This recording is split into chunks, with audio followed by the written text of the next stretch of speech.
The Chargers got some really good news on Monday because one of the top receivers is officially hitting the market after not being franchise tagged by his team.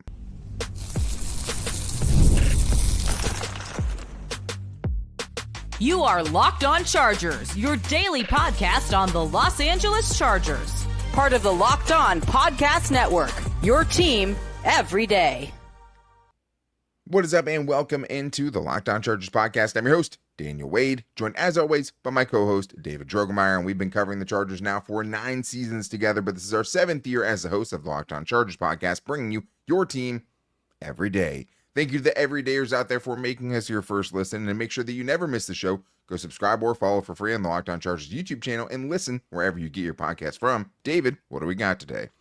Well, Daniel, finally, it looks like a wide receiver may actually make it to free agency, and that is Chris Godwin of the Tampa Bay Buccaneers. And hopefully that means that the Chargers will be lining up for his services. And it's also no secret that the Chargers need to get a better pass-catching tight end. You got to pair Justin Herbert with somebody who can go up and make plays. Michael Mayer, anybody? Kind of a forgotten situation with the Raiders. Could the Chargers be interested in that? And what would happen if the Chargers actually completely just started over in their edge room and got rid of Joey Bosa and moved on from Khalil Mack? You know, that is what Tuesdays are all about. It's time, buy or sell Tuesday, getting into the biggest Charger storylines and overreactions. And is that an overreaction to let your 34-year-old pass rusher walk? We're going to talk about all of that, but I have to start with the news in free agency because a weapon is officially available as another comes off the table. T. Higgins is officially franchise tagged for the second year in a row by the Cincinnati Bengals. But the good news is that the Tampa Bay Buccaneers are not going to be franchise tagging Chris Godwin for the 3rd straight year, which is insane. He will hit the market. Now, that changes kind of the outlook of the free agent wide receiver class. It's another guy that is still producing at a very high level that now is going to, at the very least, test the market and give other teams a chance to acquire his services. I would still say Davante Adams is my number one. Once he gets released, we heard this week that, over the weekend, that the Jets are taking offers on Davante Adams. Of course they are, because they're going to release him. So you might as well see if you can get something. The Chargers are also holding on to Joey Bosa. We'll talk about that later on in the show. But let's make the buy or sell this. If the Chargers can't land Davante Adams, who it would be my top choice, maybe they pivot to Chris Godwin.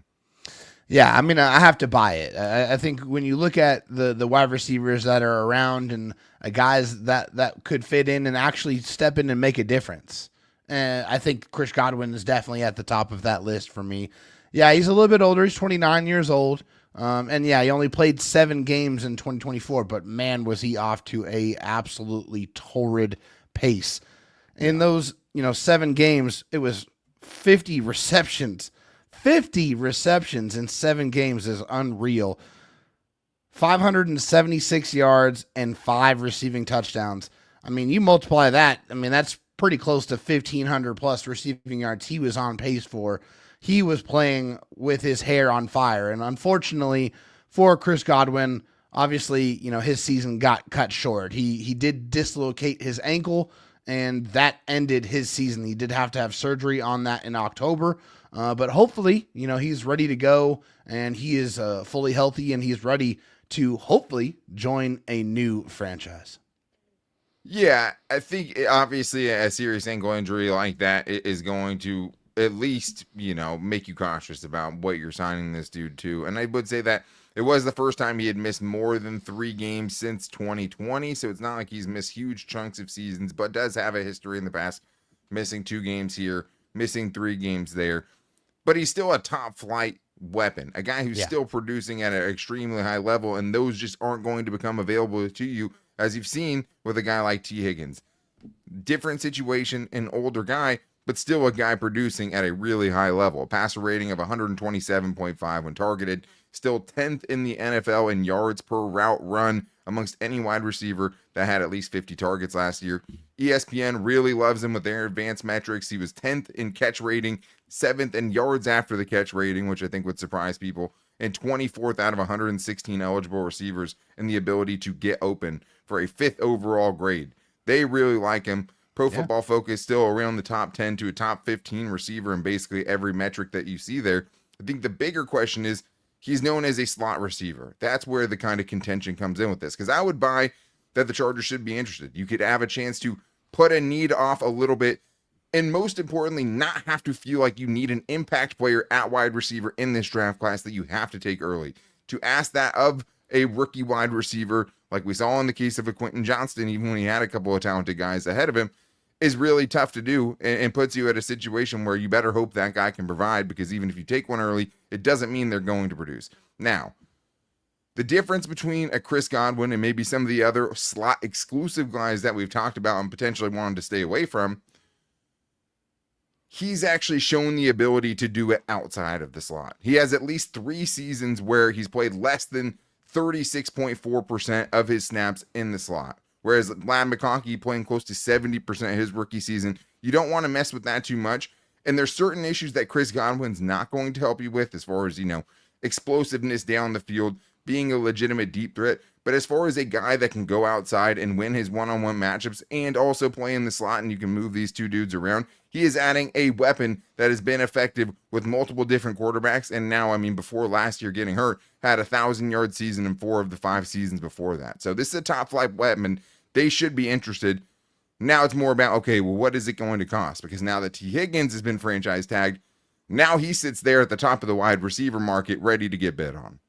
You're absolutely right. Although there is one very distinct and very real difference between these two players. Chris Godwin is 29 years old and T. Higgins is 25 years old and in the prime of his career. So I do feel like there's going to be a little bit of an ageism situation here. I don't think it's 30 plus million, which is what T. Higgins would have got. But still, you're the number one guy, right? Yeah. There's going to be a lot of teams out there that have more money than the Chargers do, like the Patriots.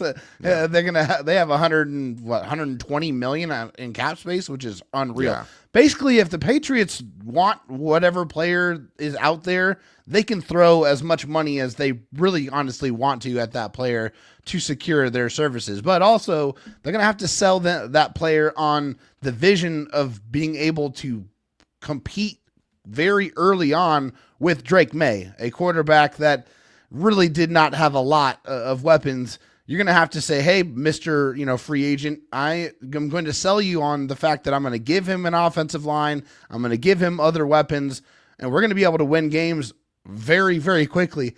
I think that's going to be a really tough sell. So I think for another team like the Chargers, who just came off of a playoff appearance and has plenty of money of their own to spend, and they're able to put together a very competitive deal.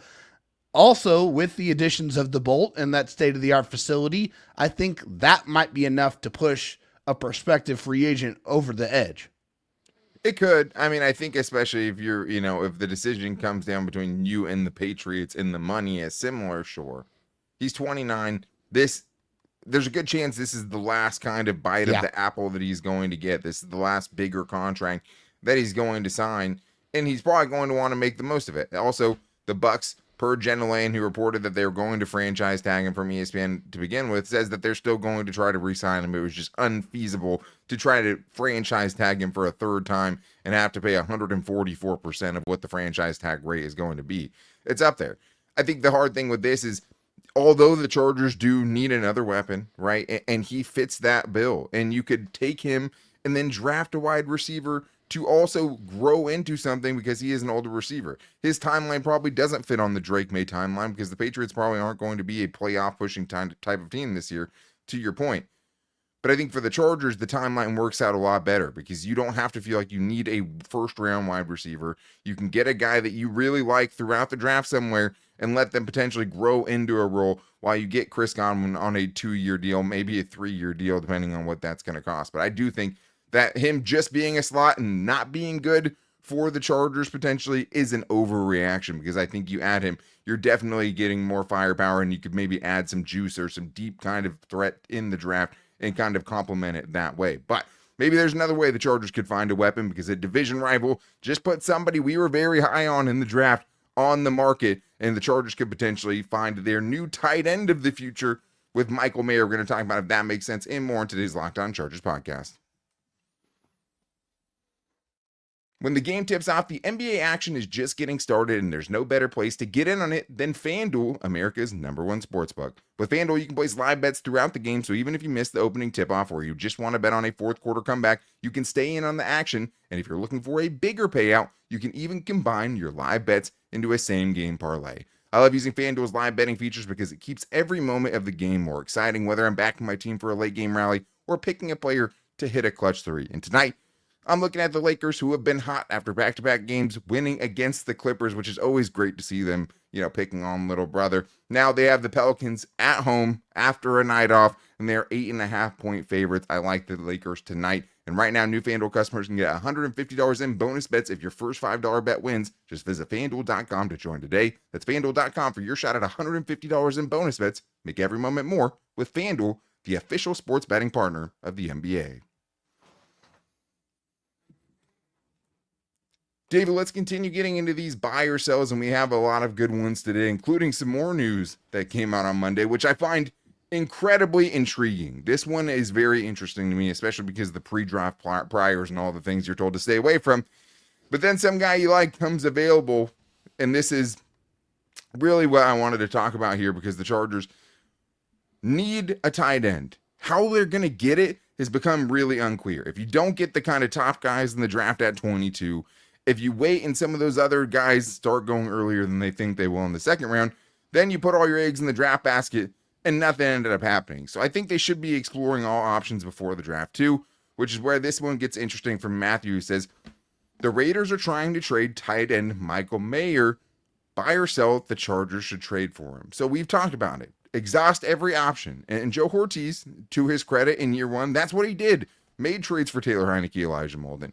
Ended up, signing guys way later on, signing J.K. Dobbins after the first wave of free agency, signed guys in the middle of the season, like a Marcus May, like an Eli Apple that helped to keep the defense afloat. Michael Mayer is interesting because by all intents and purposes, he's been a bust as far as the production and where he was drafted. The Raiders drafted him 35th overall. We really liked him that year. He was up there in the tight end one conversation with Dalton Kincaid, who was the only first-round pick at tight end in that draft. But he hasn't done anything. And according to Vic Tafur and Tashawn Reed from The Athletic, at the Combine, the Raiders were shopping Michael Mayer, which makes some sense because, hey, you have Brock Bowers, who just put together an all-pro rookie season where he set every record he could possibly set at the position. That being said, if you have a dude who's playing well named Michael Mayer and he's your backup tight end and he's still playing good, why try to move him, right? So I think that's part of it too. What did you think, David? Is this something, would you buy that the Chargers potentially should be interested in trading for Michael Mayer? Yeah, I definitely feel like the Chargers should be interested in Michael Mayer. Yeah, I think you look at the stats and they're not very impressive. Only 304 yards, a couple of touchdowns as a rookie season, and even less than that in 2024, where he only had 21 catches on 150 on 31 targets and 156 yards. So he was not utilized very often. But hey, when you got a guy that just goes absolutely Super Saiyan in his rookie season, and Brock Bowers, and really just lights the world on fire with that quarterback situation, it's like, okay, well, maybe we have a tight end here with Michael Mayer that has a bit of a redundant skill set, and somebody with Brock Bowers who obviously is a lot more effective. So I think it is prudent for them to try to shop them. Now, the one thing I will say that I think is probably highly unlikely is that the fact that the Raiders would trade anybody to anyone in the division. I just don't see that. I don't see, from a competitor's standpoint, it's very, very rare that you see players get traded in division. I just don't know if that's something that would happen. Should the Chargers be interested? Absolutely, they should be interested because they need to upgrade that pass catching element of their tight end room. Right now, that tight end of the future, I don't think is there. I think Stone Smart is somebody that you feel like has developed and has shown some flashes, but it hasn't been enough to say he's the guy that should be the next pass catching tight end in that room. Yeah, and I mean, Michael Mayer was a very well-rounded tight end you would think would fit, right? Someone that the Chargers say, hey, you have to be able to do both to play tight end on this team. He's a guy that can do that and has done that to a certain extent. But just, when you think back to what he was in college, where he's making these spectacular catches, one of the better contested catch guys, was a menace after the catch just because of his sheer size and the ability to get going. He was a really, really outstanding college player. And it's hard not to look at the pre-draft wires and say, yeah, the Chargers should go for this guy. I think the part that makes it a little bit more intriguing and also kind of a little scarier is that this guy missed 6 games in 2024 due to personal reasons. That you don't know. Like, that's something, credit to the Raiders, because it never fully got out. This is from our, your boy Q, who's on our network and Locked On Raiders, also works for ESPN. And he said it had nothing to do with playing time and not getting enough targets or anything like that. He said it's a situation that apparently has occurred in his life before that has put him in the position that he's in. And now that they know what it is, they feel like they can get to a resolution of it. So he came back last season. He ended up playing for them. But now the Raiders are turning around and trying to trade him in the offseason. So it's hard to say what to make of that, right? If it's, you can't really speculate on what that could be. But if someone's missing, a third of a season because of it, the Chargers would obviously have to go in there and figure out how they feel about that. And I think with both of these situations, whether it's Chris Godwin, whether it's Michael Mayer, the Chargers love a value. The Chargers don't want to overspend, overpay, overtrade for any of these guys. It just doesn't feel like it's in their nature. So if Chris Godwin gets out of control and the price is too much, they're not going to go for him. If Michael Mayer, the price gets too high on a guy who hasn't really done anything, even if he's a former second-round pick, it's not going to work for them. So if the right deal is there, if they can get him for a deal that makes sense, a later pick, a day 3 pick, I'm taking that flyer for sure. But let's get to this one here from Big Daddy E, who says, buy or sell with the amount of holes left by all of the 1-year deals last year that need to be filled. This roster is 2 drafts off seasons away from being a legit Super Bowl contender. Thanks, guys. Always love your work. David, buy or sell? I'm going to sell it. I feel like when you look at this situation, the Chargers have the money to bring back pretty much all of the guys that they want to bring back in this offseason. The benefit of signing all of those 1-year deals is they get to figure out who fits with this philosophy and who fits with this type of organization and this team the way that Jim Harbaugh and Joe Ortiz want to run it and who doesn't. And also, Joe Ortiz has already showed with half or less than half of the preparation time with the Chargers what he is capable of doing in the draft. So I think to put a hard cap on his ability to stock this team with the type of players that Jim Harbaugh needs with the resources that they are going to have in free agency and the draft, I think is something that I'm just not willing to do at this point in time. I think Joe Ortiz is going to have to fail miserably before it shakes some confidence in his ability to run this organization and be able to get the type of players that the Chargers need to compete. Now, I think it's going to be a little bit more difficult, obviously with the schedule, and we'll talk about that maybe a little bit. But I think Joe Ortiz knows what he's doing, and I think Jim Harbaugh knows how to coach, and I think that's a good recipe with what they have to go out there and compete a lot quicker than in 2 seasons. Yeah, I think there's something to this. I don't know if I would buy it. I would sell if they can't be a Super Bowl contender this year just because I have to see what happens. I would say that they're going to have to get pretty close to a perfect offseason for them to be legitimate Super Bowl contenders this year. I think it can be done, but I think the point that Big Daddy E is making here is you build these good teams through the draft. Yes. Joe Ortiz has only had 1 draft. They started behind the 8 ball because they had more overbloated contracts than they did foundational players on rookie contracts and young, cheap deals. Yeah. It's going to take time to build the team the right way. And if you go and try to shortcut it and sign a J.C. Jackson to $19 million per season and you try to fix your issues in free agency, it's not going to work. You have to do it the right way. You have to do it through the draft and find young players that are cheap that you can get service from while filling other needs that you have and complementing that team in free agency. Not feeling like you have to fix the whole team in free agency, just that you need to complement it. The Chargers still feel like they're at the moment in time where they need to fix some things in free agency this year and can't really just go into the draft feeling like everything is in play. Now they can change some of that. I think that they can be contenders in 2024. I think I would buy for them to get the roster that the top teams in the conference have and to be considered on the same plane as a Ravens, as a Bills, as a Kansas City Chiefs. That's probably going to take one more offseason to feel like you're getting the roster there with homegrown talent and you have enough cheap guys to make it work. So I get the point. I still think they can be contenders. But I think the roster might be another draft away, because even if you get 4 more guys that contribute from this draft class, you're still going to need more than that to build it a consistent winner year in, year out, and to be contenders in a conference that's loaded with star quarterbacks and really loaded rosters too. But you brought it up, so let's get to it here quickly, David, from Jackson, who says, buy or sell, the Chargers have a harder schedule than they did last season. Go quick. Yeah, I mean, it's easy buy. They're going to go against 7 playoff teams. It's definitely going to be a much tougher sled to go up against this slate of teams. Yeah, 9 total playoff games, or games against playoff teams next season. This year, they had 7 games against teams that ended up making the playoffs. They were 2-5 in those games. So Chargers, 9 of those games next year.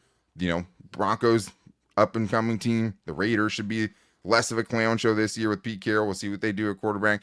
Maybe the Chiefs have fallen off a little bit, but man, you get the champion Eagles, you get the Commanders in the NFC East. You also get the AFC South, which is probably pretty fortunate.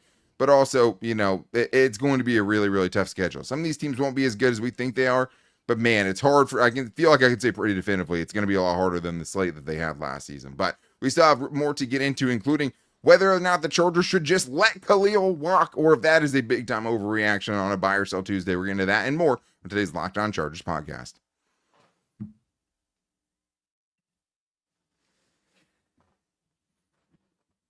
All right, David, well, it's time to get into some more buy or sells, but thank you to the everydayers out there for giving us your buy or sells today, either at Locked On LAC on Twitter or calling into the voicemail line at 323-524-7924. And as always, for making us your first listen. If you need a second listen, there's nothing better than you could be listening to this time of the year than Locked On NFL Draft with my guy Damian Parson and Keith Sanchez, as they get into all of the draft content that you want and talking to the people who are with those teams every single day on YouTube and wherever you get your podcast from.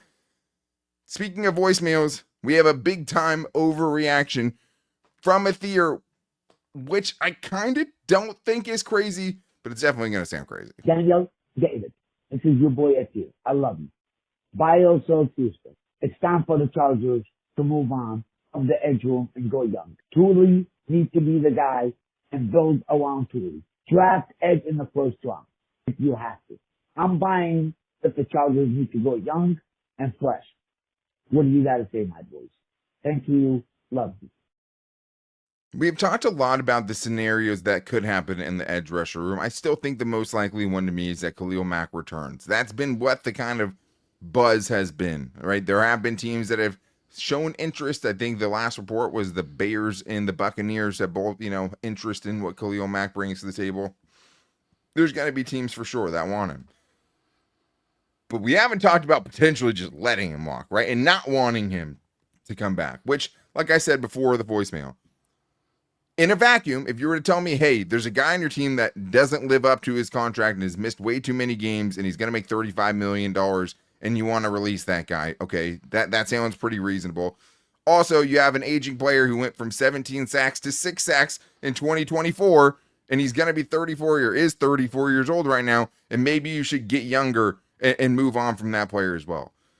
I would buy all that. Like, in a vacuum, that seems like it'd be the right move. My problem and why I have to sell this is because of what we talked about in the last segment. How many drafts does it take to build the foundation of what is a Super Bowl roster? The Chargers don't have a backup plan for Khalil Mack and Joey Bosa. They might have a backup plan for one of them with Thule, who still will have to take a leap to fill those footsteps, right? In those shoes that he's going to have to fill.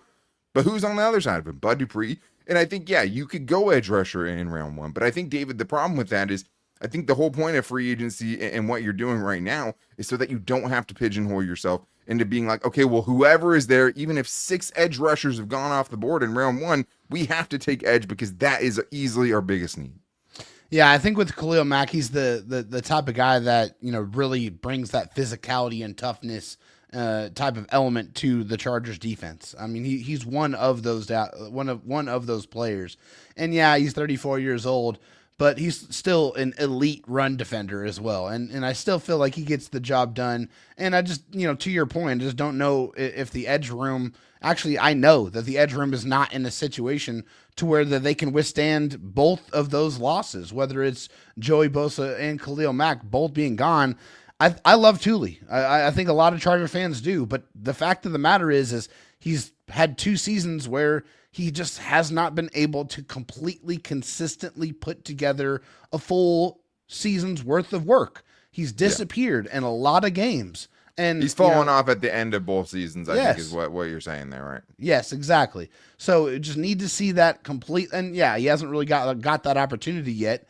But no, the room is not in a situation or a standpoint to where they can let Khalil Mack walk.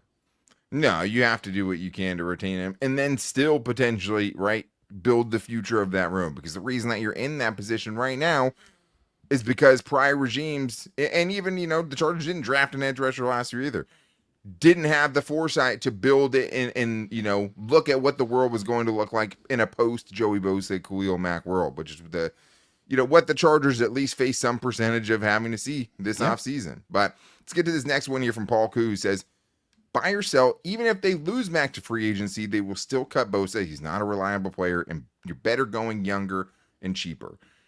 So the reason this is different is because obviously in this situation, you probably want to keep Khalil Mack and you don't keep him, and someone else swoops in and gets him.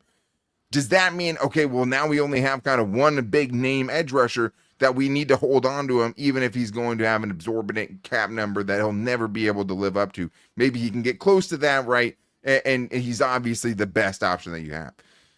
Maybe there's an argument that he's the best option you have in free agency, right? Or even the draft, if he was playing at his peak. But I think, David, it's not sunken cost fallacy, because it's not just like they're keeping him because they already put their money into it. But I think that if you lose Mack and you're just like, oh, well, we still need a guy and he's the guy we have, so we're going to pay him anything anyways, would be a mistake. I'll stick with my, by my guns of saying, like, I love Joey Bosa. Like, I always wish he could have hit that true potential. It never happened. But just because of that doesn't mean you need to keep him on this roster at $36 million in 2025. You probably are better off spending that money elsewhere. Yeah, well, I mean, just like I talked about on yesterday's show, yeah, it would be really difficult to have to replace your top, first and second, edge rushers in a given off season. But that doesn't mean that it's still not an obviously good, prudent business decision to get rid of a player that is grossly underperforming the compensation that he's been receiving. And that's just what it's been for Joey Bosa. He has not been able to stay on the field, and when he's been on the field, he hasn't been productive enough for you to even consider keeping him for $36 million. It's just not, it's not even, to me, it's not even a decision that you really have to think too hard about. It's hey, I need you to take a lot less money, or we're just going to go ahead and release you. That's just what and it's a bad situation to be in, right? Because then it necessitates that you go and find another free agent on the market and spend, at least a decent amount of money on that, because you don't have either Mack or Bosa. And then you still feel like you have to take an edge rusher pretty early in the draft. But maybe that's what they should be doing anyways, because we have this from Joseph, who says, buy or sell, the Chargers going defensive line in the first round is more important than any position. So defensive line obviously could mean defensive tackles. It could mean the entire defensive front, which would include the edge rushers as well, which is where I think Joseph is going here with this one. I do think it depends on how I would sell it, because we don't know how the offseason is, or the free agency period is going to, shake out. Like, if you get a Poona Ford, if you get a Tier Tart back, if you get a Khalil Mack back, now it doesn't feel like you have to, or that's obviously the position you need to take in round one, because in that scenario, maybe they didn't get any weapons in free agency, and maybe that feels like the obvious biggest need. What I would say, though, is it's lauded to be a very loaded defensive tackle and edge rusher class, right? You have guys like Kenneth Grant and Walter Nolan and Shamar Stewart and Derek Harmon that all could potentially be around that part of the draft for you to take one of the top defensive tackles and a class that everyone and the experts are saying is a good class. There's also supposed to be a lot of very good edge rushers that you could argue for around that pick as well. So I don't think that they have to, or it's more important than any other position right now. But I see the argument, and I also would say, like, there's a very good chance we see the Chargers either take a defensive tackle or edge rusher in the first round of the draft, depending on how things shake out. Yeah, I wouldn't have any problem with it. I mean, it's definitely something that they have to start planning for the future, and it would just be really nice for them to be able to draft a defensive lineman, an interior defensive lineman early that actually is a good football player that makes a consistent impact. It's been quite a while since they've been able to do that. But yeah, we Yeah. got to see what happens in free agency and how that unfolds and how they address these certain needs to kind of figure out what their strategy is going to be come draft time. And I think the thing is, too, that also kind of gets opened up in that Pandora's box is if you keep Khalil Mack, do you still consider taking an edge rusher in the first round? And I think it will still be a consideration for them. I mean, let's be honest, that counts as the trenches, right? Defensive line, edge rusher. We know this team wants to build itself through the trenches.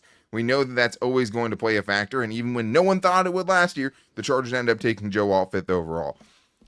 Khalil Mack at this point has threatened to retire 2 of the last 3 seasons.